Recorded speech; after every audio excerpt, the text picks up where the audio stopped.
O ito mga paps, panoorin nyo itong diskarto nito ni Paps. Ang motor nito ni Paps, Honda Click 160 Pero tignan nyo yung skills nito ni Paps. Hindi naman ganun kagalingan talaga siya no? Pero grabe, smooth lang talaga. Bali ang diskarte nito ni Paps, medyo slowly but surely lang siya.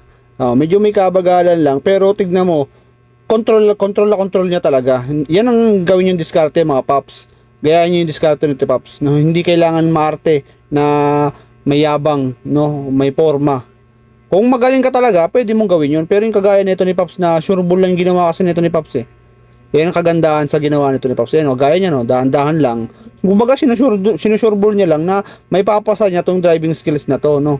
Hindi kailangan ng ano. No, 'di ba? Ang smooth lang. Kumbaga hindi mo kailangan ng galingan na konting higa konti.